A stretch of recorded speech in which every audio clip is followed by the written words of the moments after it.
नमस्कार दोस्तों, इस वीडियो में आप यूपी ट्रिपल एस सी आयोग के द्वारा आयोजित की गई पीईटी 2022 जो कि 2 दिनों में 15 और 16 अक्टूबर को आयोजित की गई थी, उसके दिनांक 15 अक्टूबर के सेकेंड शिफ्ट के पेपर का कंप्लीट सॉल्यूशन देखने जा रहे हैं। अगर आप 2022 के चारों शिफ्टों के पेपर के साथ साथ पीईटी 2021 के दोनों शिफ्टों के पेपर का कंप्लीट सॉल्यूशन देखना चाहते हैं तो इस वीडियो के समाप्त होने के बाद से आप इस वीडियो का डिस्क्रिप्शन जरूर चेक करिएगा। और अगर आप चैनल पर पहली बार विजिट कर रहे हैं तो इसको सब्सक्राइब करते हुए बेल आइकन को जरूर प्रेस कर लीजिएगा। चलिए दोस्तों, आज के इस महत्वपूर्ण सेशन को शुरू करते हैं। पहला प्रश्न पूछा गया है, ग्लोबल वार्मिंग का अपेक्षित परिणाम है। तो ग्लोबल वार्मिंग की वजह से जो वातावरण का टेम्परेचर है वो बढ़ जाता है, जिसकी वजह से जो ग्लेशियर है, जो बर्फ है, वो पिघलने लगेगी और उसकी वजह से समुद्र स्तर में वृद्धि हो जाएगी। जैसे समुद्र के स्तर में वृद्धि होगी तो तटीय रेखा में भी परिवर्तन हो जाएगा। और चूंकि टेम्परेचर लगातार बढ़ेगा ग्लोबल वार्मिंग की वजह से, इस वजह से फसल पैटर्न में भी परिवर्तन होगा। यानी कि तीनों विकल्प इसके सही हैं और इस वजह से हमारा ऑप्शन नंबर डी, ये सभी इसका बिल्कुल सही जवाब हो जाएगा। चलिए बढ़ते हैं अगले प्रश्न की तरफ। अगला प्रश्न पूछा गया, थॉमस कप निम्नलिखित में से किससे संबंधित है। तो ये बैडमिंटन से संबंधित है। विकल्प नंबर सी यहाँ पर बिल्कुल सही उत्तर हो जाएगा। अगला प्रश्न आप अपने स्क्रीन पर देख पा रहे होंगे, प्रसिद्ध पुस्तक विंग्स ऑफ फायर किसकी आत्मकथा है। तो ये डॉक्टर एपीजे अब्दुल कलाम की आत्मकथा है। विकल्प नंबर सी यहाँ पर बिल्कुल सही उत्तर हो जाएगा। चलिए बात करेंगे प्रश्न संख्या 4 से 8 तक दिए गए पैराग्राफ पर आधारित पूछा गया था। चलिए जल्दी से पैराग्राफ को पढ़ लेते हैं। आजकल पढ़े लिखे नव युवकों को विदेशी संस्कृति और जीवन में अपनी ओर सर्वाधिक आकर्षित कर रहे हैं। इसके लिए कई माता पिता का भी सपना होता है कि उनकी संतान विदेश में पढ़ने जाए, वहाँ की सुख चैन की ज़िंदगी बसर करें और समाज में उनका नाम ऊंचा हो। इसमें कुछ गलत भी नहीं है। भारत में बेकारी है, गरीबी है, गंदगी है, प्रदूषण है, भ्रष्टाचार है, लूटपाट है और विदेशों में इससे सर्वथा विपरीत स्वर्गीय आनंद है। माँ बाप के अथक प्रयासों एवं प्रेरणा के फल स्वरूप बच्चे विदेशों में पढ़ने बसने चले जाते हैं। आगे देखिए, आगे दिया गया है, शुरू में तो माँ बाप सगे संबंधी सभी याद आते हैं, पर कालांतर में बच्चे वहाँ की ज़िंदगी और वहाँ की तथाकथित सभ्यता में इतने रच और बस जाते हैं कि धीरे धीरे वे पड़ोसियों, सगे संबंधियों, अपने भारतीय मित्रों और माँ बाप को भी भूलने लगते हैं। पहले वर्ष में 1-2 बार इसके बाद धीरे धीरे भारत में आना कम होने लगता है। अगर विदेशी मैम से शादी हो जाए तो कहने ही क्या। कुछ एक को छोड़ करके ज़्यादातर के ये ही हाल है। इसमें उन बच्चों का उतना दोष भी नहीं और ना विदेश भेजने वाले अभिभावक ही कदाचित उतने दोषी हैं। शायद उनके संस्कारों में ही कोई कमी रह गई होगी। पीढ़ियों के अंतराल के प्रभाव की समझ न रखने वाले ज़्यादातर माँ बाप 2-4 महीने तक संतान के पास जाकर के इसके बाद वापस स्वदेश आ जाते हैं, क्योंकि उनके कमाऊ पुत्र स्वदेश में आकर बसना नहीं चाहते। बच्चों की शिकायत है कि माँ बाप उनकी पत्नी और बच्चों के साथ एडजस्ट नहीं करते और अपनी पुरानी ज़माने की चीज़ों को यहाँ थोपना चाहते हैं। आगे देखिए, इस प्रकार के व्यवहार से वे हमारे साथ कैसे रह सकते हैं। अपने द्वारा भोगे जाने वाले कष्टों और दुश्चिंताओं की चर्चा वे माँ बाप किसी से नहीं करते। उनके द्वारा लिए गए निर्णय पर जग हंसाई के डर के साथ रहने वाले वे बुढ़ापे के कष्टों और बीमारियों को अकेले ही झेलते। बच्चों के वियोग में अनकही पीड़ाओं के साथ साथ एक एक करके दोनों अंततः इस दुनिया से विदा हो जाते हैं। बहुत ही दुखद यहाँ पर ये अनुच्छेद दिया गया। चलिए खैर प्रश्नों पर चलते हैं। पहला प्रश्न पूछा गया इस पर आधारित, आजकल पढ़े लिखे नवयुवक विदेश क्यों जाते हैं, सर्वाधिक सबल तर्क कौन सा लगता है। तो यहाँ पर देख सकते हैं आप, विकल्प नंबर सी में दिया गया, माँ बाप का सपना पूरा करने, सुख चैन की ज़िंदगी बसर करने और समाज में प्रतिष्ठा बढ़ाने के लिए जाते हैं, क्योंकि माँ बाप ही उनको प्रेरित करते हैं कि समाज में इससे इज्जत बढ़ेगी और विदेश में जाकर के बच्चा मेरा पढ़ेगा। तो ऑप्शन नंबर सी इसका सही जवाब हो जाएगा। अगला प्रश्न पूछा गया है, बच्चों की शिकायत है कि माँ बाप पत्नी और बच्चों के साथ एडजस्ट नहीं करते हैं और अपनी पुराने ज़माने की चीज़ों को यहाँ थोपना चाहते हैं। इसके लिए कौन सही में दोषी है। तो यहाँ पर देखिए, विकल्प नंबर ए, 2 पीढ़ियों का अंतराल, ये पैराग्राफ के अनुसार बिल्कुल सही जवाब होगा। ऑप्शन नंबर ए यहाँ पर सही उत्तर हो जाएगा। अगला प्रश्न पूछा गया है, इस प्रकार के व्यवहार से हमारे साथ कैसे रह पाएंगे। यहाँ ऐसे कौन से व्यवहार की ओर संकेत है जिससे उनकी संतान उन्हें अपने साथ नहीं रख पाती। तो यहाँ पर आप देख सकते हैं ऑप्शन नंबर ए, बच्चों के परिवार के सदस्यों, पत्नी और उनके बच्चों के रहन सहन, खान पान, पहनावे और चाल चलन ऐतराज और कटाक्ष करते होंगे। ऑप्शन नंबर ए यहाँ पर बिल्कुल सही हो जाएगा पैराग्राफ के अनुसार। चलिए अगला प्रश्न पूछा गया है, विदेश में जा बसे बच्चों के व्यवहार परिवर्तन के लिए कौन दोषी है? अनुच्छेद को ध्यान में रखते हुए सर्वाधिक प्रबल तर्क को चुनिए। तो यहाँ पर देख सकते हैं जो बच्चों के अधूरे संस्कार हैं उसके बारे में बात की गई थी पैराग्राफ में, तो ऑप्शन नंबर डी अधूरे संस्कार यहाँ पर बिल्कुल सही उत्तर हो जाएगा। अगला प्रश्न पूछा गया है, विदेश में जा बसे बच्चों के माँ बाप अपने द्वारा भोगे जाने वाले कष्टों और दुश्चिंताओं की चर्चा किसी से क्यों नहीं करते? तो जग हंसाई से बचने के लिए, यहाँ पर विकल्प नंबर सी सही जवाब हो जाएगा, क्योंकि पैराग्राफ में यही मेंशन किया गया था, जग हंसाई से बचने के लिए ऑप्शन नंबर सी सही जवाब हो जाएगा। चलिए बढ़ते हैं आगे। प्रश्न संख्या 9 से 13 तक दिए गए एक अन्य अनुच्छेद यानी पैराग्राफ पर पूछा गया था, जल्दी से इसको भी पढ़ लेते हैं। आज परिवारों का विघटन होता जा रहा है, परिवार सीमित और छोटे होते जा रहे हैं, पढ़े लिखे परिवारों में 1 या 2 बच्चे ही होते हैं, माँ बाप अपने उपलब्ध संसाधनों से बड़े लाड़ प्यार से बच्चों की अच्छी शिक्षा दिलवाते हैं और दुलार के साथ बड़ा करते हैं। पुराने समय का लालयेत पश्य वर्षाणी 10 वर्षाणी ताड़येत वाला फार्मूला अब बदल चुका है। इतना लाड़ प्यार मिलने के बावजूद आज की नई पीढ़ी के बच्चे असहनशील होते जा रहे हैं। अगर शिक्षक कक्षा में उनसे कुछ भी कह दे, घर में माँ बाप या कोई रिश्तेदार कुछ भी कह दे, तो वे तुरंत प्रतिक्रियाशील हो जाते हैं। ग्रहणशीलता समाप्त होती जा रही है और जैसा वे चाहें वैसा करने की आज़ादी उन्हें चाहिए। अस्तु येन केन प्रकरण, बच्चे पढ़ लिख करके नौकरी पा जाते हैं और अपना काम संभाल लेते हैं। माता पिता धीरे धीरे बूढ़े होते जाते हैं और उनके द्वारा बचपन के प्यार से लेकर के उस समय तक के त्याग और बलिदान उन्हीं के बच्चों द्वारा भुला दिए जाते हैं। अब माँ बाप बूढ़े और शक्तिहीन हैं और बच्चों पर बोझ हैं। आज के बूढ़े माँ बाप पिछली पीढ़ी के बूढ़े माँ बाप की तुलना में अत्यधिक दयनीय से होते जा रहे हैं।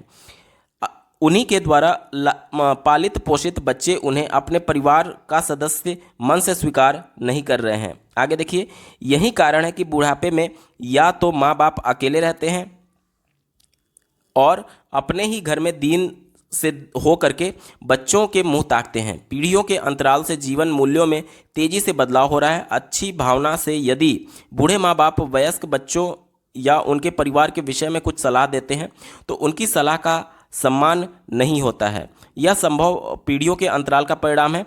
अब समय बदल गया है और अनुभव पूर्ण सलाह की इस नई पीढ़ी को आवश्यकता नहीं है। अपेक्षा की जाती है कि यदि उन्हें साथ रहना है तो एडजस्ट करके चले, अन्यथा वृद्धाश्रम में हम उन लोगों के बीच समय बिताएंगे। खुद भी चैन से रहें और उन्हें भी अपनी तरह से चैन से रहने दें। क्या वास्तव में इसके लिए युवा पीढ़ी ही दोषी है या कुछ दोष वृद्धों का भी है? चलिए अब ये पूरा पैराग्राफ हो गया। जो दोनों अनुच्छेद दिए गए थे वो वास्तविक जीवन से काफ़ी प्रेरित हैं और निश्चित तौर पर इस प्रकार की चीज़ें समाज में हो रही हैं। चलिए सीधे प्रश्नों पर चलते हैं। 9वां प्रश्न पूछा गया था, माता पिता द्वारा प्यार, दुलार और समस्त संसाधनों के दिए जाने के बावजूद आज की युवा पीढ़ी से वह आत्मीयता गायब है जो पुरानी पीढ़ी तक विद्यमान थी। इसका सबसे उचित कारण क्या हो सकता है? तो यहाँ पर आप देख सकते हैं विकल्प नंबर डी की बात की गई थी अनुच्छेद में। पीढ़ियों के अंतरण के कारण जीवन मूल्यों के बदलने से युवा पीढ़ी अदूरदर्शी और असहनशील होता जा रहा है और उनकी ग्रहणशीलता कम होती जा रही है। विकल्प नंबर डी बिल्कुल सही जवाब हो जाएगा। अगला प्रश्न पूछा गया है, आज के बुजुर्गों के लिए बदलते समय की कौन सी सर्वोचित मांग है जिससे वे चैन से अपना बुढ़ापा काट सकते हैं? तो ऑप्शन नंबर ए देखिए, बुजुर्ग बुढ़ापे के लिए कुछ अर्जित करके रखें और अगली पीढ़ी के सदस्यों पर ना बोझ बने और अपनी राय थोपे। तो ये विकल्प ए वाला बिल्कुल पॉजिटिव है और यही इसका उत्तर हो जाएगा। अगला प्रश्न पूछा गया है, कौन से माँ बाप अपने ही घर में दीनहीन से होकर के बच्चों के मुंह नहीं ताकते? तो ऑप्शन नंबर ए देखिए, जो माता पिता बदलते समय के साथ अपने आप को बदल लेते हैं और बहू बेटों और उनके परिवार के लिए उचित समय देते हैं। ठीक है, तो ये विकल्प बिल्कुल पॉजिटिव है और यही इसका सही जवाब हो जाएगा। पूछा गया था कौन से माँ बाप अपने ही घर में दीनहीन से होकर बच्चों का मुंह नहीं ताकते? तो जो माता पिता बदलते समय के साथ अपने आप को बदल लेते हैं और बहू बेटों और उनके परिवार के उचित सम्मान देते हैं, वे मुंह नहीं ताकते। तो ऑप्शन नंबर ए यहाँ पर बिल्कुल सही जवाब होगा। ठीक है, चलिए बात करेंगे अगले प्रश्न की। 12वां प्रश्न पूछा गया था, कौन से बच्चे अपने माता पिता को वृद्धाश्रम में भेज देने की बात करते हैं? तो जो बच्चे संस्कारहीन और अविवेकी हैं और जो अपने भविष्य को नहीं देख पाते हैं वो अपने माता पिता को वृद्धाश्रम भेजने की बात करते हैं। विकल्प नंबर बी यहाँ पर बिल्कुल सही जवाब हो जाएगा। अगला प्रश्न पूछा गया, संतान के साथ रहने की इच्छा होते हुए भी कई माँ बाप अकेले रहने का कारण कौन सा है? सबसे सबल तर्क कौन सा होगा? तो इनमें से देखिए विकल्प नंबर सी वाला बिल्कुल सही जवाब है। माँ बाप का संतान और उनके परिवार के प्रति रूखा व्यवहार, वाणी का असंयम और बहु बेटों की जिंदगी में ज़्यादा दखल अंदाजी, ये विकल्प बिल्कुल सही है। अनुच्छेद के अनुसार विकल्प नंबर सी यहाँ पर बिल्कुल सही जवाब हो जाएगा। चलिए अब हम लोग बढ़ते हैं अगले प्रश्न की तरफ। प्रश्न संख्या 14 से 18 तक दिए गए टेबल पर आधारित पूछा गया था। जल्दी से इसको पढ़ लेते हैं। वर्ष 2011 से 2015 के दौरान 5 जिलों से प्रतियोगी परीक्षा में उपस्थित, उत्तीर्ण और चयनित उम्मीदवारों की संख्या आंकड़ों के तालिका में उल्लेखित है। निम्न तालिका का अध्ययन करें और उस पर आधारित प्रश्नों का उत्तर दें। चलिए पहला प्रश्न पूछा गया, किस जिले के लिए विगत वर्षों में चयनित उम्मीदवारों की संख्या न्यूनतम है? यानी कि प्रत्येक जिले की बात की गई है, किसमें चयनितों की संख्या का औसत जो है वो न्यूनतम है। तो देखिए ये जिला ए है, ये जिला बी है, ये सी है, ये डी है और ये ई के सभी आंकड़े हैं। ठीक है, तो इसमें चयनितों की बात की गई थी, यानी कि देखिए प्रत्येक में यहाँ पर चयनित दिए गए हैं, कितने चयनित हुए हैं किस जिले से, तो इनका हमें औसत निकाल लेना है और जो औसत सबसे कम आएगा वही हमारा उत्तर होगा। चलिए सबसे पहले ए की बात करते हैं। तो देखिए 4 8 12, 12 2 14, 14 का 4 हाथ में 1, उसके बाद से देखिए 10 4 14, 8 22, 9 31 और 7 38, यानी 384 हो गया। और इसमें कितने से भाग देना औसत निकालने के लिए? देखिए कितना टोटल है, 1 2 3 4 5, 5 से भाग दे देंगे तो 5 7 35 हो जाएगा, 3 बचा, फिर 34 हो गया, 5 छक 30, फिर आपका 4 बचा, 5 8 40, तो जिला ए का कितना आ गया 76.8। अब बार बार आपको यहाँ पर औसत निकालने की आवश्यकता नहीं है, क्यों? क्योंकि सब में जो टोटल वर्षों की संख्या है वो 5 ही है, यानी नीचे वाला तो कांस्टेंट है, यानी जिसमें अंश का मान अधिक आएगा उसी का औसत ज़्यादा होगा और जिसमें अंश का मान सबसे कम आएगा उसका जो औसत है वो सबसे कम होगा। यानी कि हमें सिर्फ योग देखना है कि किसका सबसे कम है। इसको जोड़िए, देखिए 2 5 7, 7 6 13, 13 5 18 के 8 हाथ में 1, 9 6 15, 15 7 22, 22 8 30, 30 और 7 37, तो देखिए इसका 378 आ गया और इसका 384 आया था। सी वाले का देखिए 8 5 13, 13 5 8 5 13, 13 8 और 21, 21 का 1 हाथ में 2, फिर 9 8 17, 17 4 21, 21 7 28, 28 8 36 हो जाएगा, 361 इसका मान आया। ठीक है, आगे देखिए इसको अगर हम लोग जोड़ें तो देखिए उत्तीर्ण का 5 5 10, 4 14 का 4 हाथ में 1, 9 7 16, 16 6 22, 22 8 30, 30 6 36, 364 इसका मान आया।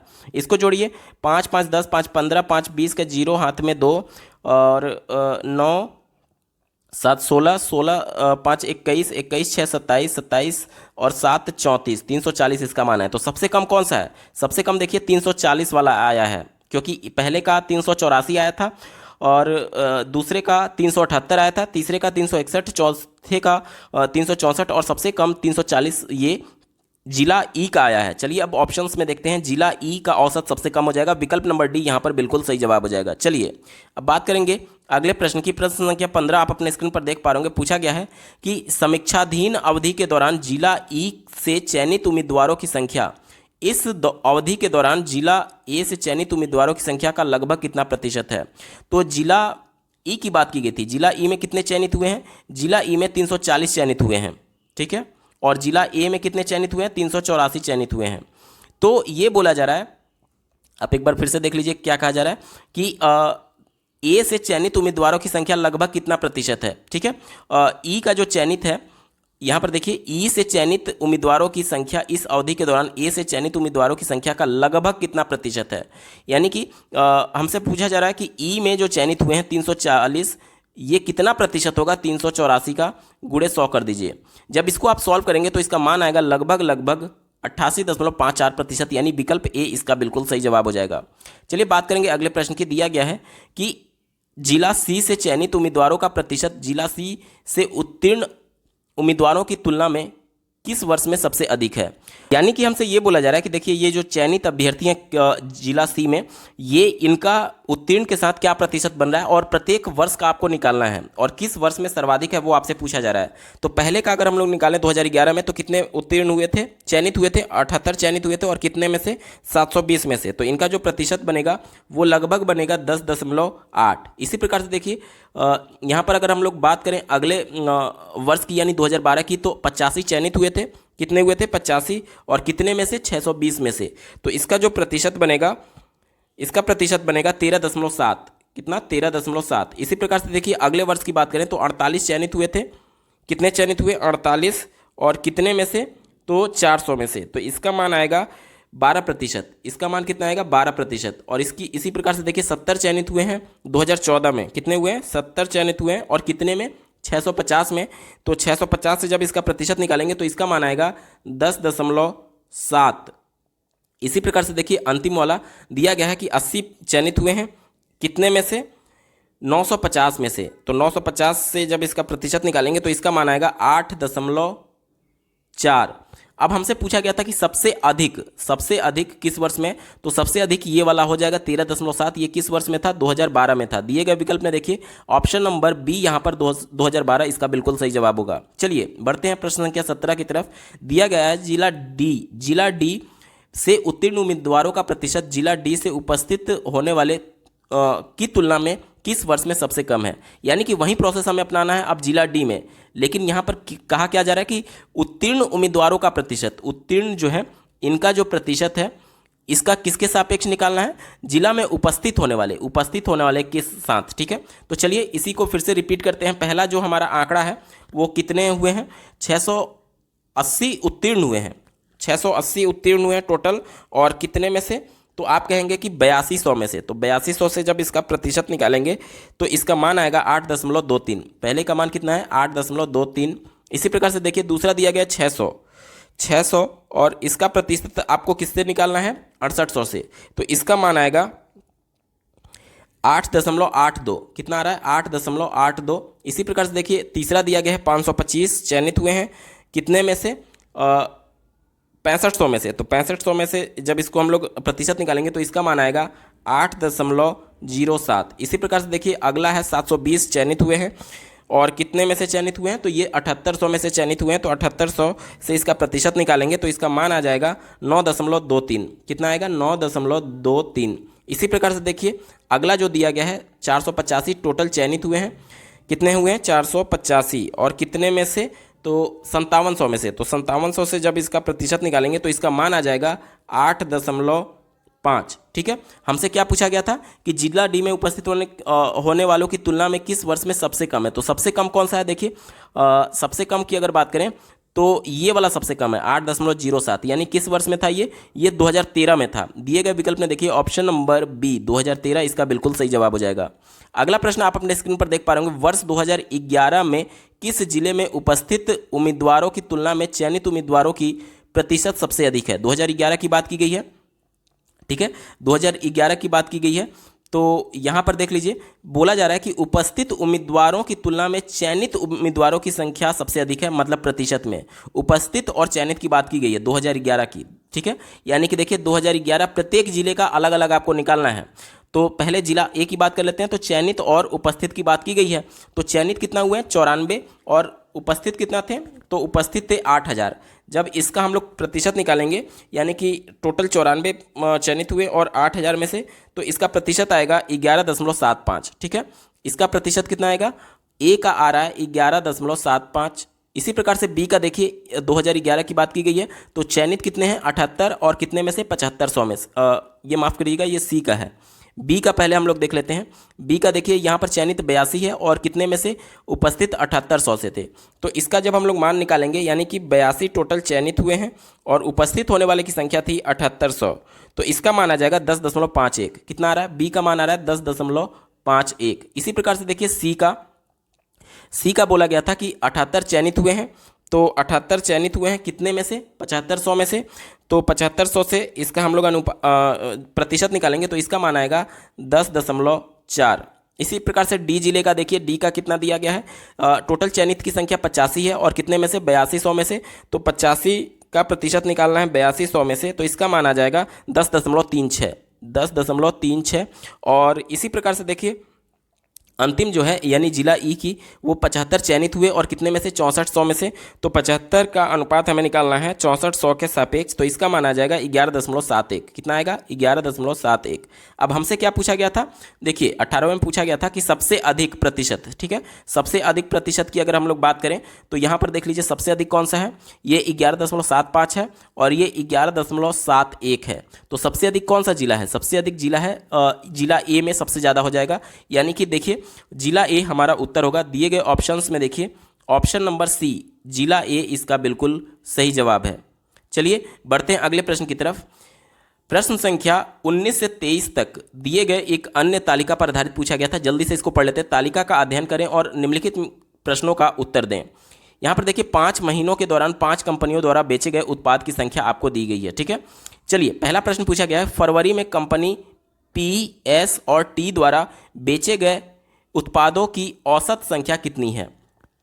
किसकी किसकी बात की गई है? ध्यान से समझिएगा। पी की बात की गई है और एस की बात की गई है और टी की बात की गई है और इसकी औसत हमसे पूछा जा रहा है, ठीक है, फरवरी माह के लिए, केवल फरवरी माह के लिए। तो यानी इसको 155 और 110 और 90 को जोड़ना है। तो 90 और 110 200 हो गया और ये 355 हो गया। 355 और औसत निकालने के लिए 3 से भाग दे देंगे तो देखिए क्या हो जाएगा, 11 तियाँ 33 और 2 बचा, फिर 25 हो गया, 3 8 24, फिर 1 बचा 0.33 आएगा, 118.33, यानी इसके करीब कौन सा है? विकल्प नंबर ए देखिए 118 इसका बिल्कुल सही जवाब हो जाएगा। चलिए बढ़ते हैं अगले प्रश्न की तरफ। कहा जा रहा है कि मार्च में कंपनी पी आर द्वारा बेचे गए उत्पादों की कुल संख्या का अप्रैल में उन्हीं कंपनियों द्वारा बेचे गए उत्पादों की कुल संख्या में अनुपात कितना है? ध्यान से समझिएगा। पी और आर की बात की गई है पहले मार्च में और फिर पहले अप्रैल में। देखिए यहाँ पर फिर से देख लीजिए, पहले मार्च में बात की गई है पी और आर की और उसके बाद से अप्रैल से इसी कंपनियों का हमसे अनुपात पूछा जा रहा है।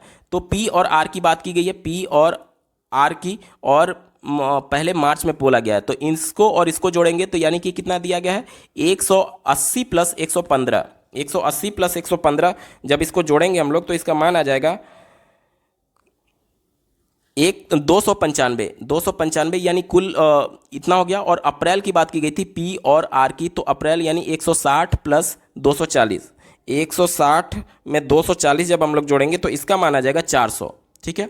अब देखिए अनुपात हमसे पूछा गया था, 5 से काटिए तो 5 हाँ 25, 4 बचा, 5 9 45, 5 से काटिए तो 5 8 40 और ये 80। और इसके बाद से देखिए, इसके बाद से ये किसी संख्या से नहीं कटेगा, यानी 59 अनुपात 80 इसका बिल्कुल सही जवाब हो जाएगा। चलिए विकल्प में देखते हैं। यहाँ पर आप देख सकते हैं विकल्प नंबर डी में इसका मान दिया गया है 59 अनुपात 80 इसका बिल्कुल सही जवाब होगा। बढ़ते हैं अगले प्रश्न की तरफ। दिया गया है कंपनी एस द्वारा बेचे गए उत्पादों की संख्या में जनवरी से अप्रैल तक कितने प्रतिशत की वृद्धि हुई है? एस के द्वारा पूछा गया है जनवरी से अप्रैल के बीच में, ठीक है। एस का जनवरी से अप्रैल, देखिए एस का पूछा गया है जनवरी से अप्रैल, यानी कि 85 से 140 हो गया, कितने का वृद्धि हो गया? 55 का वृद्धि हो गया, कितने में? 85 में, और गुणे 100 कर देंगे। 5 से काटिए तो 17 पचे 85 और ये 20 बार में जाएगा, ठीक है। अब यानी कि हमारा मान क्या हो जाएगा? 55, देखिए हमारा मान हो जाएगा 55 गुणे 20 और डिवाइडेड बाई 17 इसका मान आया है और इसका मान आएगा 64.70, लगभग 64.7 इसका मान आएगा। दिए गए विकल्प में देखिए ऑप्शन बी 64.71 इसका बिल्कुल सही जवाब हो जाएगा। बात करेंगे अगले प्रश्न की। दिया गया है कंपनी टी द्वारा मार्च और अप्रैल और मई में बेचे गए उत्पादों की कुल संख्या में से 32% माइल्ड स्टील से बने थे। मार्च, अप्रैल और मई में स्टोर टी द्वारा बेचे गए माइल्ड स्टील उत्पादों की कुल संख्या कितनी थी? यानी कि देखिए मार्च, अप्रैल और मई में टी द्वारा बेचे गए उत्पादों की टोटल संख्या हम लोग निकाल लेते हैं और उसका 32% हम लोग को निकाल लेना है। चलिए देखते हैं किसकी बात की गई थी? टी का मार्च, अप्रैल और मई में। टी का मार्च, अप्रैल और मई में देखिए यहाँ पर है टी। मार्च की बात करें तो यानी कि ये अप्रैल और मई, यानी कि इन तीनों को जोड़ देना है, 120, 165 और 165, ठीक है। 120, 165 और 165 इसका मान आ जाएगा 450। 450 ये 100% है। अब इसका 32% हम लोग को निकालना है, तो 32/100 कर देंगे। 1 0 से 1 0 कट गया, 2 से काटेंगे तो 16 हो जाएगा, और ये 5 बार में जाएगा। अब देखिए 5 9 45 और 16 9 144। अब देखिए दिए गए विकल्प में देखिए 144, यानी कि विकल्प नंबर सी यहाँ पर बिल्कुल सही जवाब हो जाएगा। बढ़ते हैं अगले प्रश्न की तरफ। अगला प्रश्न आप अपने स्क्रीन पर देख पा रहे होंगे, कंपनी क्यू द्वारा जनवरी और मई में मिलाकर के बेचे गए उत्पादों की कुल संख्या और समान महीनों में कंपनी आर द्वारा बेचे गए कुल उत्पादों की संख्या के बीच का अंतर क्या है। ध्यान से समझिएगा, पहले बात की गई थी क्यू का जनवरी और मई, जनवरी यानी कि ये और मई यानी कि ये, तो इनके बीच कुल कितना बेचा गया, 200 बेचा गया। और उसके बाद किसकी बात की गई है, कंपनी आर की उसी महीने में, कंपनी आर कहाँ है, यहाँ पर इसी महीने में 155 और 130, तो इसका मान कितना हो जाएगा, 200 और 285 हो जाएगा। तो 285 इनके बीच हमसे अंतर पूछा गया है, तो 285 में से 200 घटाएंगे तो आपका मान 85 आएगा। दिए गए विकल्प में देखिए ऑप्शन नंबर बी इसका बिल्कुल सही जवाब हो जाएगा। चलिए बढ़ते हैं अगले प्रश्न की तरफ। प्रश्न संख्या 24 से 28 तक एक अन्य यहाँ पर देखिए पाई चार्ट पर आधारित पूछा गया था, जल्दी से इसको पढ़ लेते हैं। यहाँ दिया गया पाई चार्ट एक विशेष वर्ष के दौरान विभिन्न क्षेत्रों पर विश्वविद्यालय के खर्च को दर्शाता है। चार्ट का ध्यानपूर्वक अध्ययन करें और उसके नीचे दिए गए प्रश्नों का उत्तर दें। चलिए इस पर आधारित पहला प्रश्न देख लेते हैं। दिया गया है कि छात्रावास पर कुल खर्च का लगभग कितना प्रतिशत खर्च होता है। देखिए ये जो मान हमें दिया गया है ये डिग्री में दिया गया है, ठीक है, और टोटल यहाँ पर जो कोण बनेगा वो 360 डिग्री का बनेगा। तो इसका मान हम लोग कैसे निकाल सकते हैं, देखिए ये बोला जा रहा है कि टोटल खर्च का कितना प्रतिशत किया जाता है किस पर, छात्रावास पर। तो छात्रावास का कोण कितना है, 46, और टोटल कोण कितना होता है, 360, और टोटल जो खर्च होता है वो 100% होता है, ठीक है। 1 0 से 1 0 कट जाएगा, उसके बाद से देखिए 2 से काटेंगे तो 18 बार में जाएगा, और ये 2 से काटेंगे तो 5 बार में जाएगा। फिर इसको 2 से काटिए तो 2 9 18, और इसको काटेंगे तो 23 बार में जाएगा। यानी कि देखिए 5 3 15 का 5 हाथ में 1, 5 2 10 और 1 11, 115/9 एक बार में जाएगा ये, और 2 बचेगा, फिर 25 हो जाएगा, फिर 9 18 2 बार में जाएगा, और 7 बचेगा, यानी कि 12 कुछ हमारा विकल्प नंबर देखिए यहाँ पर एक ही विकल्प में दिया गया, ऑप्शन नंबर डी में 12.78 इसका बिल्कुल सही जवाब हो जाएगा। चलिए बढ़ते हैं अगले प्रश्न की तरफ। इस पर आधारित जो अगला प्रश्न पूछा गया आप अपने स्क्रीन पर देख पा रहे होंगे, कार्यक्रमों की तुलना में अनुसंधान पर लगभग कितना प्रतिशत अधिक खर्च किया गया है। देखिए कार्यक्रम की बात की गई थी और अनुसंधान की बात की गई थी, तो कितना अधिक है, 65 35 से, तो आप कहेंगे 30 अधिक है, और कितने पर, 35 पर, और परसेंट में कन्वर्ट करने के लिए 100 से गुणा कर देंगे। 5 से काटेंगे तो 5 7 35, और 5 से काटेंगे तो 20 बार में जाएगा। अब देखिए 7 चौक 28, 2 बचा, 7 त्रिक 21, लगभग 3 मैं ले रहा हूँ, ठीक है। उसके बाद से 20 से मल्टीप्लाई हो जाएगा, यानी 43 गुणे 2 कितना आ जाएगा, 86 इसका उत्तर होगा। दिए गए विकल्प में देखिए 86 कहाँ पर दिया गया है, ऑप्शन नंबर बी 86% इसका बिल्कुल सही उत्तर हो जाएगा। चलिए बात करेंगे अगले प्रश्न की। 26 नंबर का प्रश्न आप अपने स्क्रीन पर देख पा रहे होंगे। देखिए यदि वर्ष के दौरान खेलों पर खर्च की गई कुल राशि 1.8 करोड़ थी, तो शिक्षा और अनुसंधान पर खर्च की गई कुल राशि क्या थी। ध्यान से समझिएगा, ये प्रश्न थोड़ा सा मिसप्रिंट है, जिसकी वजह से इस प्रश्न के सापेक्ष सभी अभ्यर्थियों को कॉमन अंक मिलेगा। क्योंकि अगर इसी प्रश्न को मैं मान करके चलूँ तो कहा जा रहा है कि खेलों पर 1.8 करोड़ खर्चा किया गया था, तो शिक्षा और अनुसंधान पर कितना खर्च किया जाएगा। तो चलिए देखते हैं। देखिए यहाँ पर बोला जा रहा है कि खेलों पर, ये खेल है, तो यहाँ पर 52 का मान दिया गया है 1.8 करोड़। तो बोला जा रहा है कि शिक्षा और अनुसंधान को मिला करके, तो शिक्षा और अनुसंधान को मिला करके कितना हो जाएगा, 145 हो जाएगा। इसका मान हमसे पूछा जा रहा है, तो सिंपली यूनिटरी मेथड से आप लगाएंगे तो क्या हो जाएगा, 1.8 गुणे 145 डिवाइडेड बाई 52।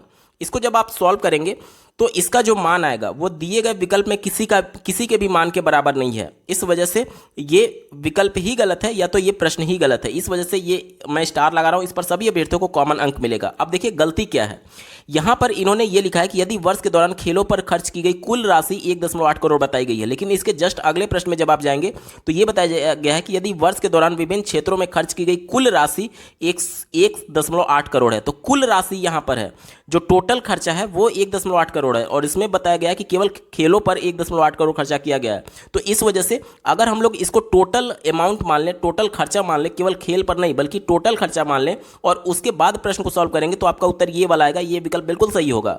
लेकिन चूंकि यहाँ पर खेलो लिखा गया था, इस वजह से इसके कोई भी विकल्प सही नहीं है, इस वजह से सभी अभ्यर्थियों को कॉमन अंक मिलेगा। चलिए खैर इसको आगे देख लेंगे, यानी कि सभी अभ्यर्थियों को 1 नंबर कॉमन अंक मिल सकता है। चलिए अगले प्रश्न की बात करेंगे। यदि वर्ष के दौरान विभिन्न क्षेत्रों पर खर्च की गई कुल राशि 1.8 करोड़ है, तो आधारभूत संरचना पर खर्च की गई राशि छात्रावास पर खर्चे की गई राशि से कितनी अधिक है। ठीक है, चलिए देखिए, आधारभूत की बात की गई और छात्रावास की बात की गई, तो कितना अधिक है, 4 अधिक है, और टोटल कितना होता है, 360 अंश टोटल कोण होता है। ठीक है, और गुणे 1.8 कर देंगे, तो ये काटेंगे तो कितनी बार में जाएगा, 90 बार में जाएगा। और ये करोड़ है, तो यानी कि अब इसका मान कितना आ जाएगा, 0.02 करोड़ आ जाएगा। और 1 करोड़ से जब आप इसमें मल्टीप्लाई करेंगे तो इसका मान आएगा 2 लाख। ठीक है, अब चलिए दिए गए विकल्प में देखिए 2 लाख कहाँ दिया गया है, आप स्क्रीन पर देख पा रहे होंगे, विकल्प नंबर सी में 2 लाख दिया गया है। ऑप्शन नंबर सी इसका बिल्कुल सही जवाब हो जाएगा। तो ये प्रश्न बिल्कुल सही है 27 नंबर का, लेकिन 28 वाला जो प्रश्न 26 वाला जो प्रश्न था वो प्रश्न गलत था, इस वजह से इसके सापेक्ष सभी अभ्यर्थियों को कॉमन अंक मिलेगा। और अगर इसको 1 करोड़ को टोटल खर्चा मान लिया जाए तो उस हिसाब से ये विकल्प डी सही होगा। ठीक है, और 27 वाला बिल्कुल सही है, इसका उत्तर हो जाएगा ऑप्शन नंबर सी 2 लाख। चलिए अगले प्रश्न की बात करेंगे। दिया गया है, इस पर आधारित जो अंतिम प्रश्न है, खेलों पर शिक्षा की तुलना में, खेलों पर शिक्षा की तुलना में कितने प्रतिशत कम खर्च किया गया है। देखिए यहाँ पर पाई चार्ट में हम लोग फिर चलते हैं। बोला जा रहा है कि खेलों पर जो है वो, खेलों पर शिक्षा से कितना कम खर्चा किया गया है, तो खेल पर 52 है और शिक्षा पर 80 है, यानी कि 28 कम किया गया है। ठीक है, और किससे, 80 से, और गुणे 100 कर देंगे तो ये इससे कट जाएगा। उसके बाद से देखिए 4 से काटेंगे तो 4 दूनी 8, और 4 से काटेंगे तो 4 सत्ते 28, यानी 70/2 हो जाएगा, यानी कि 35% हमारा उत्तर आएगा। दिए गए विकल्प में देखिए 35% कहाँ पर दिया गया है, आप देख पा रहे होंगे विकल्प नंबर बी में 35% दिया गया है। विकल्प नंबर बी इसका बिल्कुल सटीक उत्तर होगा। दोस्तों प्रश्न संख्या 29 से 33 तक दिए गए इस लाइन आरेख पर पूछा गया था, जल्दी से पढ़ लेते हैं। निम्नलिखित लाइन ग्राफ 2001 से 6 की अवधि के दौरान 2 कंपनियों ए और बी द्वारा अर्जित प्रतिशत लाभ प्रदान करता है। ग्राफ को ठीक से पढ़ें और उत्तर दें। देखिए पहला प्रश्न क्या पूछा जा रहा है कि 2005 में 2 कंपनियों ए और बी की आय क्रमशः 3:4 में थी।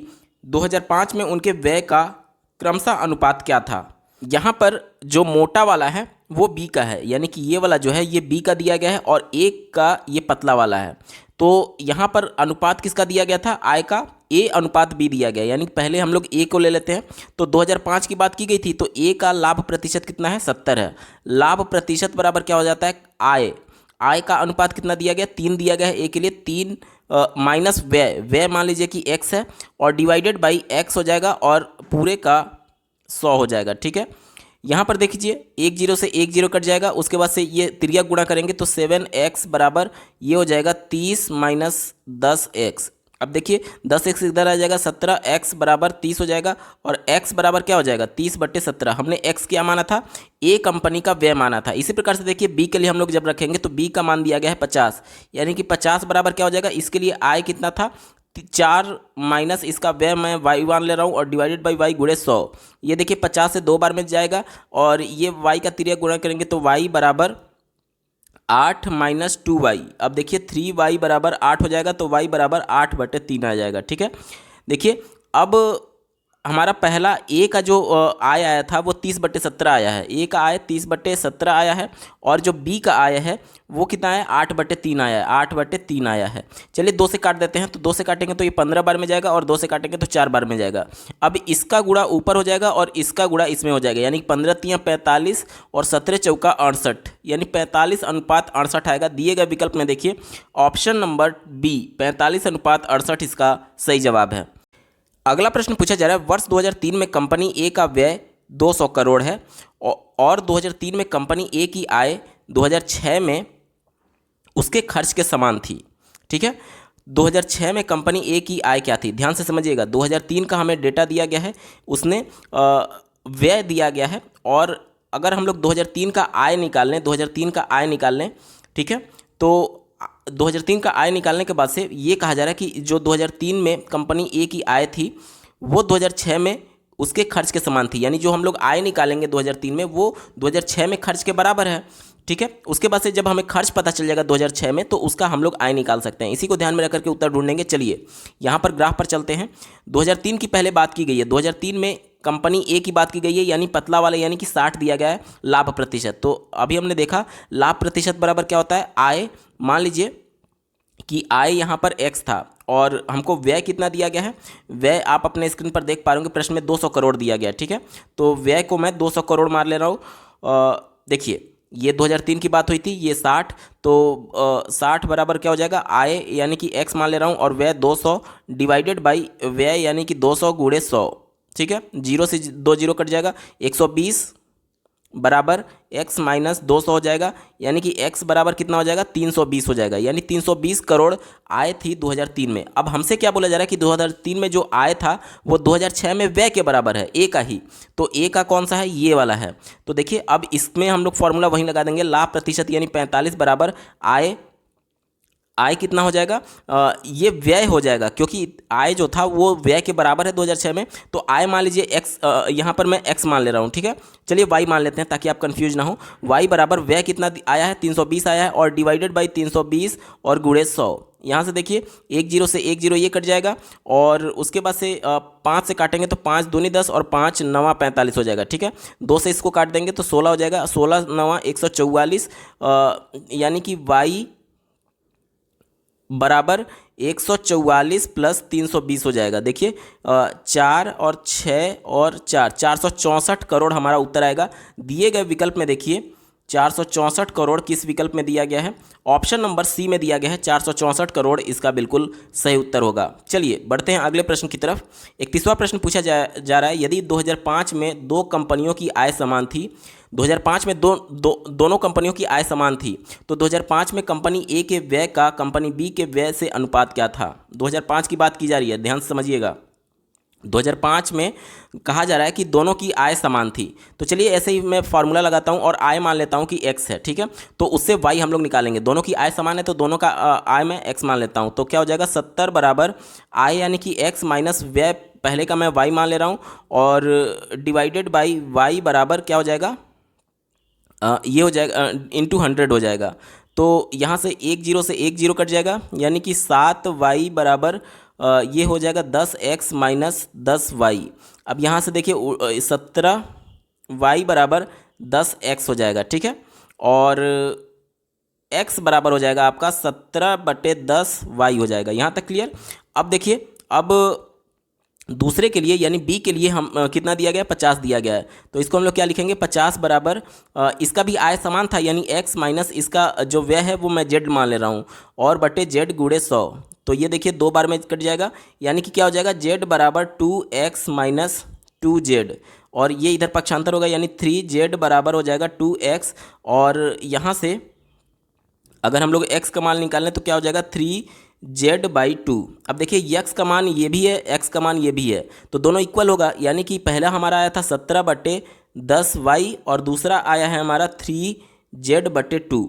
अब देखिए y/z इनके जो व्यय हुए हैं उनका अनुपात हो जाएगा, तो z इधर आ जाएगा और क्या हो जाएगा, 3/2 ये है, और ऊपर 10 से गुणा हो जाएगा और नीचे 17 से गुणा हो जाएगा, ठीक है। ये काट देंगे, 5 बार में जाएगा, 5 से 15/17 हमारा उत्तर आएगा। दिए गए विकल्प में देखिए 15/17, ऑप्शन नंबर डी में दिया गया है 15:17 इसका बिल्कुल सही जवाब हो जाएगा। चलिए बढ़ते हैं अगले प्रश्न की तरफ। 32 नंबर का प्रश्न आप अपने स्क्रीन पर देख पा होंगे, यदि 2000 में कंपनी बी का व्यय 200 करोड़ है तो 2000 में आय क्या थी। 2000 की बात की गई है, 2002 की बात की गई है, माफ़ कीजिएगा। 2002 में कंपनी बी की बात की गई है, यानी मोटा वाला, यहाँ पर 30 दिया गया है और यहाँ पर व्यय दिया गया है, तो क्या हो जाएगा, 30 बराबर आय हमसे पूछा जा रहा है तो उसको मैं x मान ले रहा हूँ, माइनस 200 डिवाइडेड बाई 200 गुणे 100 हो जाएगा, ठीक है। 2 से 2 कट जाएगा और ये इधर आकर के 60 हो जाएगा, और 60 और ये माइनस इधर जाकर के 200 जुड़ जाएगा, यानी 260 x का मान आएगा, यानी आय क्या हो जाएगा, 260 करोड़ हो जाएगा। विकल्प नंबर ए यहाँ पर बिल्कुल सही उत्तर हो जाएगा।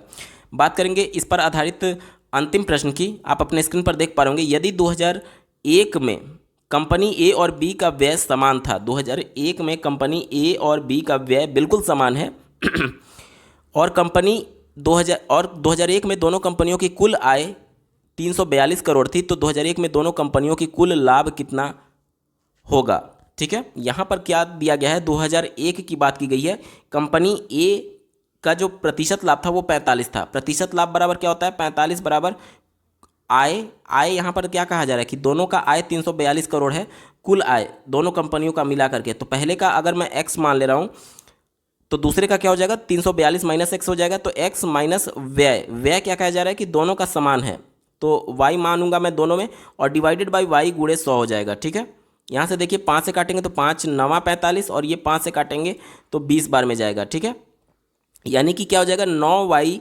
और बराबर 20x माइनस 20y। अब ये इधर आकर के y बराबर क्या माना जाएगा, y बराबर आ जाएगा 20x और डिवाइडेड बाई 29 आ जाएगा।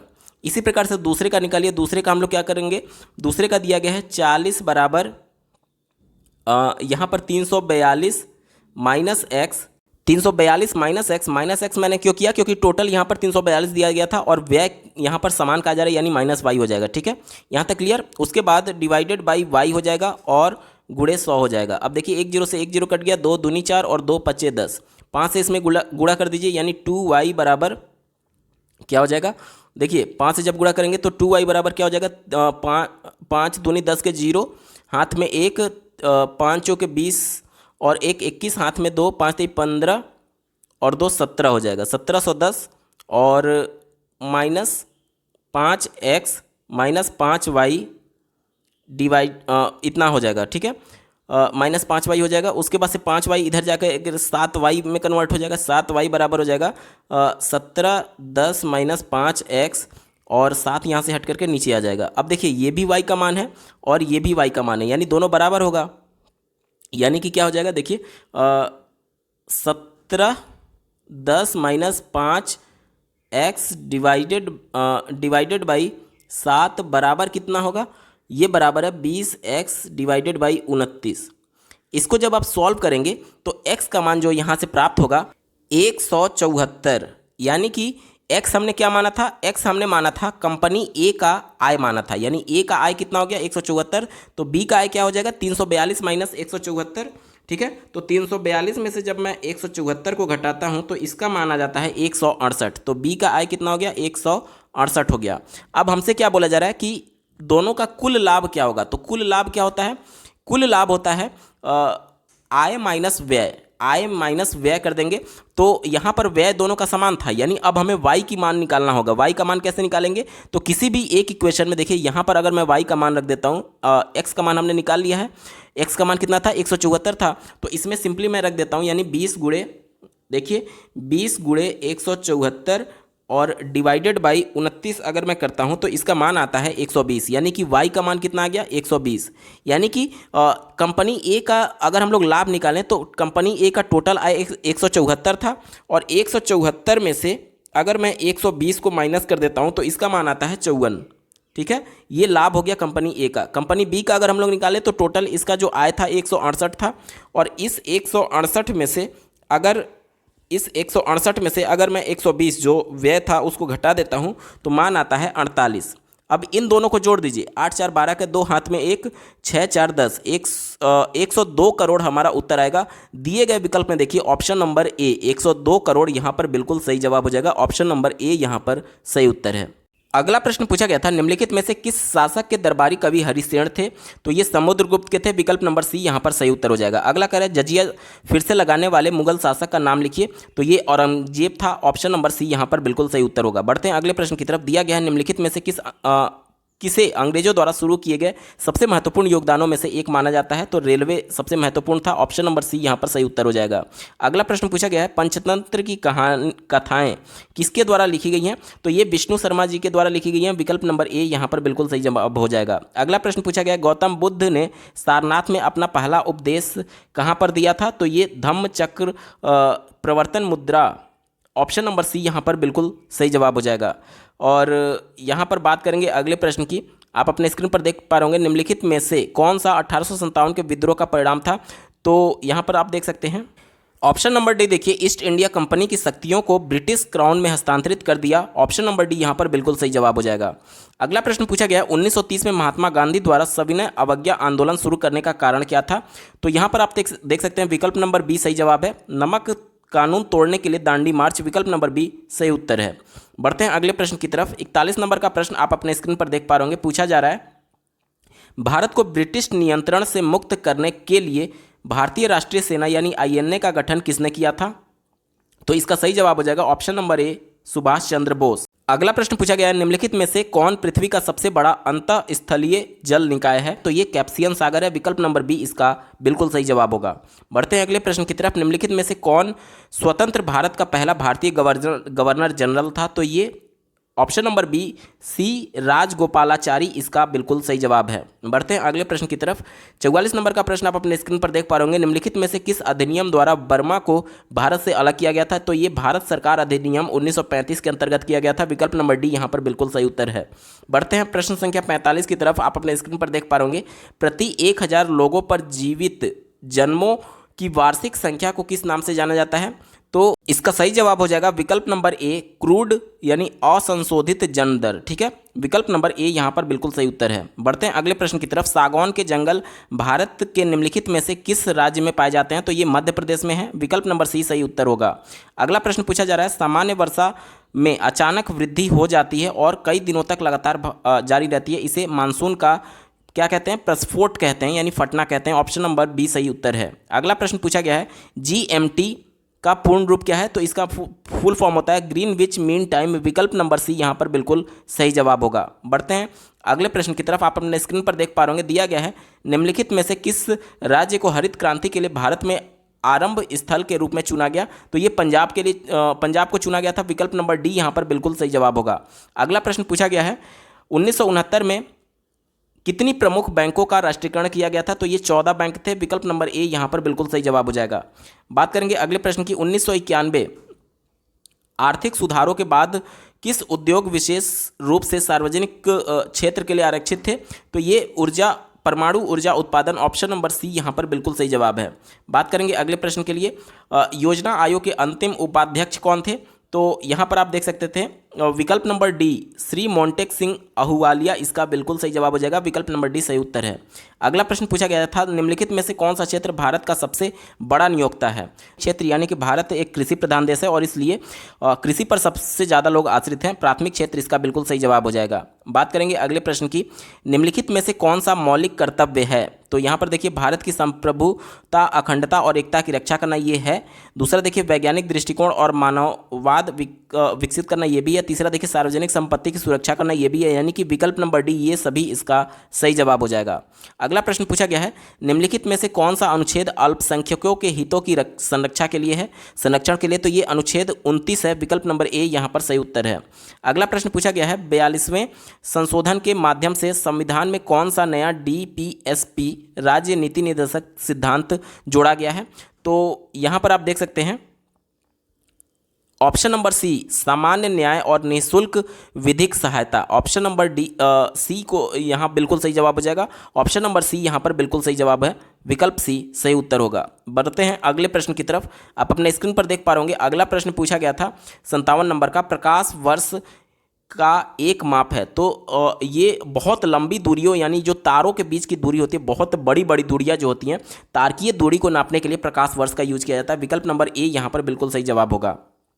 अगला प्रश्न पूछा गया है, सभी अम्लों में समान तत्व है। तो आप कोई भी अम्ल उठा करके देख लीजिए, H2SO4, HNO3, HCl, सब में आपको एक कॉमन चीज़ मिलेगा, H, यानी कि क्या? हाइड्रोजन। विकल्प नंबर सी यहाँ पर बिल्कुल सही जवाब है। अगला प्रश्न पूछा गया है, नॉन स्टिक खाना पकाने के बर्तन किससे लेपित होते हैं? तो ये टेफ्लॉन से लेपित होते हैं, यानी कि विकल्प नंबर सी यहाँ पर बिल्कुल सही जवाब हो जाएगा। अगला प्रश्न पूछा गया है, अनुच्छेद 245 के अनुसार संसद का कार्य है। तो यहाँ पर देख लीजिए, कानून बनाना। विकल्प नंबर बी यहाँ पर बिल्कुल सही जवाब है। ऑप्शन नंबर बी सही उत्तर हो जाएगा। अगला प्रश्न पूछा गया है, सरकारिया आयोग निम्नलिखित में से किससे संबंधित है? तो ये यहाँ पर देख सकते हैं केंद्र और राज्य संबंध से संबंधित है। विकल्प नंबर सी यहाँ पर बिल्कुल सही उत्तर हो जाएगा। बढ़ते हैं अगले प्रश्न की तरफ। आप अपने स्क्रीन पर देख पा रहे होंगे, यहाँ पर देख लीजिए, नीचे दिए गए भिन्नों में सबसे बड़ा भिन्न जा रहा है। तो 4/9 यानी कि 9 चौक 36.4 इसका मान आएगा। ये देखिए दूसरा वाला 7 सते 49.7 आएगा। इसको देखेंगे अगर तो ये आएगा 0 और 13 13 5 65 13 6 78 13 7 91 और 91 और 13 सत्ते 8 बार में जाएगा ये, ठीक है। इसी प्रकार से देखिए अगर हम लोग बात करें इसकी तो 17 34 17 51 17 चौका 68 17 पच्चे 85 और 102 102 और उसके बाद से 119 17 पच्चे 85 ये 6 और 7 ये 0.7 बार में जाएगा, ठीक है। तो सबसे बड़ा कौन सा हो रहा है? सबसे बड़ा तीसरे नंबर पर हो रहा है। तीसरा नंबर कौन सा है? 11/13, यानी कि हमारा उत्तर क्या हो जाएगा? 11/13 इसका बिल्कुल सही जवाब हो जाएगा। चलिए बढ़ते हैं अगले प्रश्न की तरफ। दिया गया है 2.1 का होल क्यूब प्लस इतना और डिवाइडेड बाई इतना है। तो ये क्या है? ए क्यूब प्लस बी क्यूब का फॉर्मूला है। इसका मान क्या होता है? ए प्लस बी और दूसरे ब्रैकेट में A square plus B square minus A B. दिए गए विकल्प में देखिए ये जो पूरा टर्म है नीचे वाला वो A square plus B square minus A B है, यानी ये इससे कट जाएगा, यानी ए प्लस बी हमारा मान आ जाएगा। अब दिए गए विकल्प में देखिए ए का मान कितना है? 2.1 और बी का मान है 5.8। दोनों को जोड़ दीजिए, 8 और 1 9 हो जाएगा और 2 5 7 हो जाएगा। 7.9 हमारा उत्तर होगा। दिए गए विकल्प में देखिए ऑप्शन नंबर डी यहाँ पर बिल्कुल सही उत्तर है। बढ़ते हैं अगले प्रश्न की तरफ। कहा जा रहा है कि एक परीक्षा में 70% अभ्यर्थी भौतिकी में उत्तीर्ण हुए और 80% अभ्यर्थी तर्कड़ा में उत्तीर्ण हुए। यदि इन दोनों विषयों में 55% अभ्यर्थी उत्तीर्ण हुए तो दोनों विषयों में कितने प्रतिशत अभ्यर्थी अनुत्तीर्ण हुए? तो देख लीजिए किसकी किसकी बात की गई है। यहाँ पर बात की गई है फिजिक्स की, और किसकी बात की गई है? और बात की गई है रीजनिंग की, तर्कड़ा की। तो यहाँ पर देख लीजिए दोनों में उभयनिष्ठ अभ्यर्थी भी हैं। कितने? 55% अभ्यर्थी दोनों में हुए हैं। तो 55 इसको मैं लिख दे रहा हूँ यहाँ पर। अगर मैं इसको फिजिक्स मान लूँ और इसको रीजनिंग मान लूँ तो फिजिक्स में टोटल कितने हुए थे? 70। 70 में से 55 घटा देंगे तो कितना बचेगा? 15 बचेगा। और 80% रीजनिंग में हुए थे तो 80 अगर हम लोग घटा देते हैं, देखिए यहाँ पर फिर से मैं कर देता हूँ, ये 55 हो गया, ये फिजिक्स था, ये रीजनिंग था। फिजिक्स में 15 बचेगा और 80 करने के लिए कितना बचेगा? ये बचेगा आपका 25 बचेगा, ठीक है। तो अब देख लीजिए टोटल कितने हो गए? 25 15 40 40 और 55 95 हो गया। 95 यानी कि 5% अब बच्चे छूट रहे हैं, तो वहीं बच्चे छूट रहे हैं जो कि असफल हो गए हैं। विकल्प नंबर सी यहाँ पर बिल्कुल सही जवाब हो जाएगा। अगला प्रश्न पूछा गया है निम्नलिखित में से कौन सबसे बुद्धिमान स्तनधारी है? तो ये डॉल्फिन होती है। ऑप्शन नंबर बी यहाँ पर बिल्कुल सही उत्तर है। अगला प्रश्न पूछा गया है पौधों का विकास किससे प्रभावित होता है? तो ऑप्शन नंबर डी देखिए प्रकाश की गुणवत्ता, मात्रा और अवधि इसका सही जवाब हो जाएगा।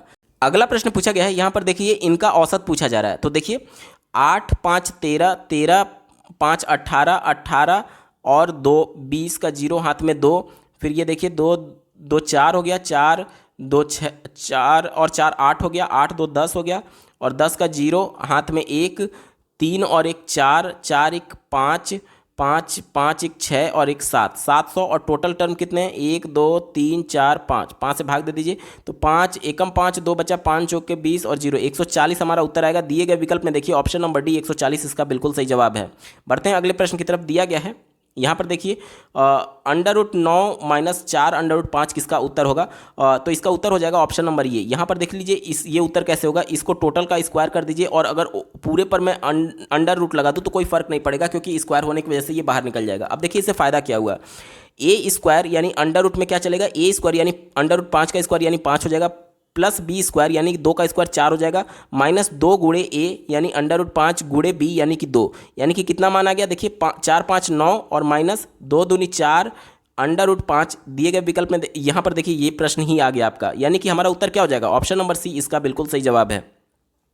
अगला प्रश्न पूछा गया है ईश्वर में विश्वास रखने वाला इस समूह के लिए एक शब्द बताइए। तो ये आस्तिक होता है। विकल्प नंबर डी यहाँ पर बिल्कुल सही जवाब है। अगला प्रश्न पूछा गया है स्थावर का विलोम शब्द क्या होगा? तो स्थावर का विलोम शब्द जंगम होगा। ऑप्शन नंबर डी यहाँ पर बिल्कुल सही उत्तर है। बात करेंगे अगले प्रश्न की, बिल्ली को पहले ही दिन मारना चाहिए का क्या अर्थ है?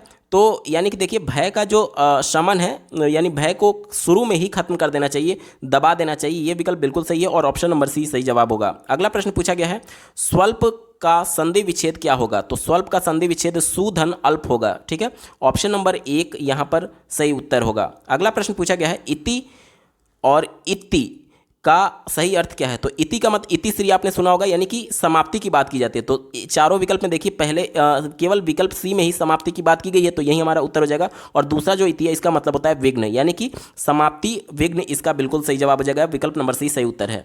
चलिए बात करेंगे अगले प्रश्न की। यहाँ पर देख सकते हैं प्रश्न संख्या 74 और 75 दिए गए अनुच्छेद यानी कि पैराग्राफ पर आधारित पूछा गया था। डायरेक्टली हम लोग प्रश्नों पर चलेंगे और उसका उत्तर ढूंढेंगे। दिया गया है according to the passage is Valentine's day officially a holiday. तो यहाँ पर देख सकते हैं,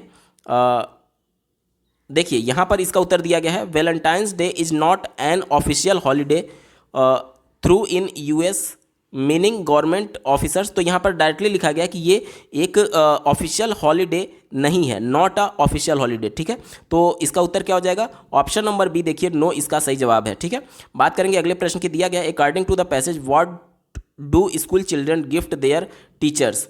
तो यहाँ पर आप देख सकते हैं, यहाँ पर देख सकते हैं, देखिए Valentine's day is even celebrate by school children who gave thank you cards to their teachers. ठीक है, तो क्या गिफ्ट देते हैं? थैंक यू कार्ड गिफ्ट देते हैं। ऑप्शन नंबर बी यहाँ पर बिल्कुल सही जवाब हो जाएगा, थैंक यू कार्ड्स। ठीक है, चलिए बात करेंगे अगले प्रश्न की। Give one word substitute for the following, one who indifferent to pleasure और पेन। तो यहाँ पर आप देख सकते हैं इसका सही जवाब हो जाएगा विकल्प नंबर सी, स्टोइक। स्टोइक का मतलब होता है ऐसा व्यक्ति जो कि खुशी में या दुख में हमेशा एक समान रहता है। यही आपसे प्रश्न में पूछा गया था, तो ऑप्शन नंबर सी इसका बिल्कुल सही जवाब होगा। अगला प्रश्न पूछा गया है choose the correct synonym of tame. Tame का सिनोनिम हो जाएगा डोसाइल, यहाँ पर बिल्कुल सही जवाब हो जाएगा। ठीक है, ऑप्शन नंबर सी सही उत्तर है। अगला प्रश्न पूछा गया choose the correct antonym. Rapid का एंटोनिम आपसे पूछा जा रहा है, तो रैपिड का एंटोनिम टार्डी हो जाएगा, विकल्प नंबर सी सही उत्तर है। चलिए बढ़ते हैं अगले प्रश्न की तरफ। अगला प्रश्न आप अपने स्क्रीन पर देख पा होंगे 79 नंबर का। दोनों कथनों को पढ़ें और तय करें कि निम्नलिखित में से कौन सा उत्तर विकल्प इन दोनों कथनों के बीच संबंध का सही ढंग से दर्शाता है। पहला दिया गया लैपटॉप निर्माण कंपनियों ने हाल ही में लैपटॉप की कीमतें में वृद्धि की है। दूसरा दिया गया सरकार ने हाल ही में लैपटॉप पर शुल्क बढ़ाया है। तो शुल्क बढ़ाने की वजह से यहाँ पर कीमतों में वृद्धि की गई होगी, यानी कि ये कारण हो गया। जो दूसरा है वो रीजन है और उसका प्रभाव है, ये इफेक्ट हो जाएगा, यानी कि दूसरा कारण है और पहला प्रभाव है। ठीक है, अब यहाँ पर देख लीजिए विकल्प नंबर बी, कथन 2 कारण है और कथन 1 इसका प्रभाव है। विकल्प नंबर बी यहाँ पर बिल्कुल सही जवाब हो जाएगा। ठीक है, क्योंकि 2 जो था वो कारण था, क्योंकि सरकार ने शुल्क को बढ़ा दिया था, ये कारण हो गया यानी रीजन हो गया, और इसका प्रभाव ये पड़ा कि कंपनियों ने हाल ही में लैपटॉप की कीमतों में वृद्धि कर दी, ये इसका इफेक्ट हो गया। यानी विकल्प बी देखिए 2 कारण है और 1 इसका प्रभाव सही जवाब हो जाएगा। ठीक है, चलिए बढ़ते हैं अगले प्रश्न की तरफ। यहाँ पर देख पा रहे होंगे आप, एक तस्वीर की ओर इशारा करते हुए ए ने अपने दोस्त बी से कहा कि वह मेरी माँ के पिता, एक तस्वीर की तरफ ए ने इशारा किया है कि वह मेरी माँ के पिता यानी कि नाना हो गए, नाना की इकलौती बेटी। अब इकलौती की बेटी जब है, जब जाहिर सी बात है, जब नाना की इकलौती बेटी है यानी वो अपनी माँ की ही बात कर रहे हैं, बेटी है। ए फोटोग्राफर वाले व्यक्ति से किस प्रकार संबंधित है? तो ए जो है वो फोटोग्राफ वाले व्यक्ति से बेटे से संबंधित है, क्योंकि वो उसकी माँ है जिसके लिए वो बोल रहा है। ठीक है, तो ऑप्शन नंबर डी बेटा यहाँ पर बिल्कुल सही उत्तर हो जाएगा। चलिए बढ़ते हैं अगले प्रश्न की तरफ। 81 नंबर का प्रश्न आप देख पा रहे होंगे। दिया गया है कि निश्चित कोड भाषा में एक्टिव को ये लिखा जाता है, तो उसी कोड भाषा में इफेक्ट को क्या लिखा जाएगा? तो देखिए इन्होंने किया क्या है, यहाँ पर देखिए ACTIVE, तो इसको इन्होंने क्या कर दिया, EDUJW और A। तो यहाँ पर देखिए क्रॉस इन्होंने ऐसे कर दिया है और C का D कर दिया, T का U कर दिया, मतलब एक प्लस कर दिया है। उसी प्रकार से इफेक्ट का भी हम लोग ऐसे ही करेंगे, तो यानी कि यहाँ पर E हो जाएगा और यहाँ पर T हो जाएगा, और उसके बाद से देखिए F का क्या हो जाएगा, G हो जाएगा, इस F का भी G हो जाएगा, E का F हो जाएगा और C का D हो जाएगा, यानी कि क्या बना, TGGFDE। ठीक है, तो दिए गए विकल्प में देखिए ऑप्शन नंबर सी इसका बिल्कुल सही जवाब है। अगला प्रश्न पूछा गया है, भारत गौरव पर्यटक ट्रेन को जून 2022 में रामायण सर्किट के हिस्से के रूप में भारत और किस देश के बीच हरी झंडी दिखा करके रवाना किया गया? तो ये नेपाल हो जाएगा, ऑप्शन नंबर सी यहाँ पर बिल्कुल सही उत्तर है। अगला प्रश्न पूछा गया है, भारत ने दोनों देशों के बीच मजबूत और दीर्घकालिक साझेदारी के निर्माण के लिए चल रहे प्रयासों द्वारा निम्नलिखित में से किस देश को 75 एम्बुलेंस और 17 स्कूल बसें उपहार दी हैं? तो इसका जवाब हो जाएगा ऑप्शन नंबर बी नेपाल। अगला प्रश्न पूछा गया है, निम्नलिखित प्रश्न में दिए गए विकल्पों में से असंगत का चयन कीजिए। यहाँ पर देख लीजिए, अगर हम लोग एक में एक को जोड़ दें तो दो आता है, यानी कि सम संख्या। इसी प्रकार से 3 में एक को जोड़ दें तो सम संख्या मिलता है। इसी प्रकार 7 में एक को जोड़ दें तो सम संख्या मिलता है। लेकिन अगर 4 में एक को जोड़ें तो हमें 5 मिलता है, जो कि विषम संख्या है। इस वजह से ऑप्शन नंबर ए यहाँ पर सही उत्तर हो जाएगा। अगला प्रश्न पूछा गया है, 1 जनवरी 2006 को रविवार था, तो 1 जनवरी 2010 को सप्ताह का कौन सा दिन होगा। देख लीजिए, 2006 जो है ये लीप वर्ष नहीं है। लीप वर्ष कैसे हम लोग जानते हैं, जिस भी वर्ष में अगर हम लोग 4 से भाग दें और पूरी तरीके से भाग चला जाए तो वो लीप वर्ष होता है, यानी उसमें दिनों की संख्या 366 होगी। अगर इसमें भाग नहीं जा रहा है तो ये लीप वर्ष नहीं है और उसमें दिनों की संख्या 365 होगी। यानी कि 2006 में दिनों की संख्या 365 होगी, लेकिन 1 जनवरी का दिन बीत चुका है क्योंकि इसकी बात कर रहा है रविवार, तो 1 जनवरी को हम लोग घटा देंगे, यानी 365 माइनस 1 यानी 364 दिन हो गया। ठीक है, इसी प्रकार से देखिए 2006 के बाद 2007 आएगा, वो भी लीप वर्ष नहीं है, तो उसमें दिनों की संख्या 365 हो जाएगी। उसके बाद से 2008 आएगा, 2008 देखिए ये एक लीप वर्ष है, इस वजह से इसमें दिनों की संख्या कितनी हो जाएगी, 366 हो जाएगी। उसके बाद से 2009 आएगा जो कि लीप वर्ष नहीं है, यानी दिनों की संख्या 365 हो जाएगी। और 2009 के बाद से जो अगला दिन आएगा वहीं आपका 1 जनवरी 2010 का दिन है, यानी कि एक दिन और जोड़ लेना है। ठीक है, अब चलिए, अब इसमें ऑड डे हम लोग काउंट कर लेते हैं।